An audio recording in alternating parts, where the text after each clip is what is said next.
नमस्कार अमरावती.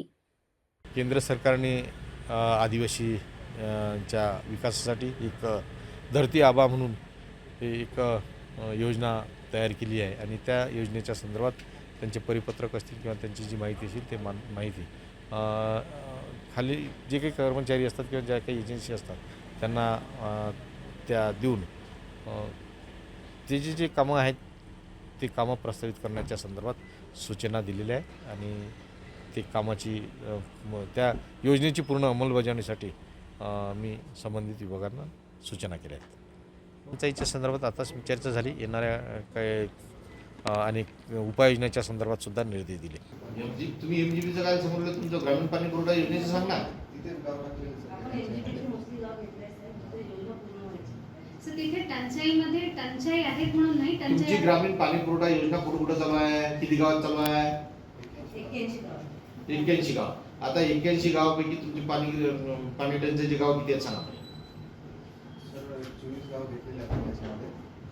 घेतलेल्या टंचाईचा अर्थ कळत नाही. साहेबांचा विचार नाही काय आणि तुम्ही उत्तर काय देता. टंचाईचे जे आराखडा आपण बनवतो त्यामध्ये साहेब आपण विशेष नल दुरुस्ती काय दुरुस्ती करायची असेल ही कामं बाकी आहेत ते आपण हे टंचाई आराखड्यामध्ये करून घेतो. साहेबांचे विचार नाही कुठे पाण्याची कमतरता आहे, टंचाई झालेली आहे तर तिथे तुम्हाला टँकर किंवा वेल. आता तर फेब्रुवारी संपला ना. आतापर्यंत दोन्ही व्हिडिओंच्याकडे अहवाल नाही आलेले आहेत की मी तेच म्हणतो. आज फेब्रुवारी संपला फक्त फेब्रुवारीच. अजून तुमचा मार्च एप्रिल मे तर मार्चला होतील तरी आताच सध्या बऱ्याच ठिकाणी पाणी टंचाई. टँकर तर कुठं सुरू नाही केला ना.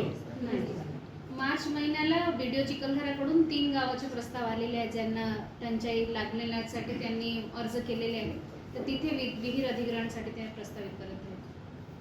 एका गावाला 2 योजनेचं पाणी पुरवठा 3 योजनेचं पाणी पुरवठा झाला असेल आतापर्यंत. मग ती योजना नाही चालू, ही योजना नाही चालू, तर तुमचं खतरनाकच आहे. प्रत्येक मीटिंगला ह्या पाणीच्या विषयी किती वेळा डिस्कशन होते. मी तुम्हाला तेव्हा पण सांगितलं की यादी ठेवा. 60 ग्रामपंचायत आहेत, 120 गावं आहेत चिखलदराचं म्हणते. त्यामध्ये तुम्हाला आता खासदार साहेब विचारत असताना तुमच्याकडे असायला पाहिजे साहेब ह्या गावामध्ये ह्या योजना सध्या चालू आहेत. तुमची जेईनी व्हेरीफाय केली जिओ टॅग फोटोज ठेवा ना. आता ह्या 3 महिने फक्त ह्याच डिस्कशनच चालू असणार. हे आता 3 महिने तुमचे हे पाणी टंचाईवर जाणार. चर्चा होत जाईल. अजून महिन्यानंतर 15 दिवसांत मीटिंग होईल. मग मी एक मीटिंग घेईन, अजून दुसरा एक मीटिंग घेईन, तिसरा एक मीटिंग घेईन. 3 मीटिंगात तुमचा पावसाळा येऊन जाईल. शेवटी जे शेते आपण कधी त्याच्यावर उपाययोजना करू, कधी आपण ते पाणी टंचाई संपू. कोण आहे संबंधित? तुमचं वरिष्ठ कोण आहे तिकडे? सर नागपूरला आहे महाजन साहेब. नागपूरला आहे सर महाजन साहेब आहेत, त्यांच्याकडे चार्ज ते आहे. गेले नागपूर. तुमचं टेंडर तर पुण्याला गेलं होतं ना सर जे याचं होतं सर आरबीचं टेंडर आहे ते पुण्याला गेलं. परंतु याच्यानंतर सर आपण एक मायक्रोग्रिडचं टेंडर करतो आहोत ज्याच्यामध्ये सर आता जे 22 गावं आहेत त्यातल्या 3 गावात आपला मायक्रोग्रिड झालेला आहे सर. चोपान, रेटेखेडा आणि म्हणजे हे 22 गावाच्या व्यतिरिक्त आहे. नाही सर 22 गावामधलेच आहेत सर हे. आणि या गावामध्ये आपली 20 पोहोचेपर्यंत वेळाची येस सर. हो ते तर आम्ही तर हेच मांडूच राहिलो ना तो विषय. आणि पण यायचा विषय असा झाला की त्यानं ते 5 वर्षाची गॅरंटी होती. 5 वर्षाच्या गॅरंटी नंतर ते सगळे बंदही पडले. 5 वर्षाच्या अगोदर बंद पडले. आता त्याच्यानंतर 3 वर्ष झाले. त्या 5 वर्षानंतर 3 वर्ष झाले पण अजूनही त्यांच्या दुरुस्तीचं काम सुरू नाही झालं.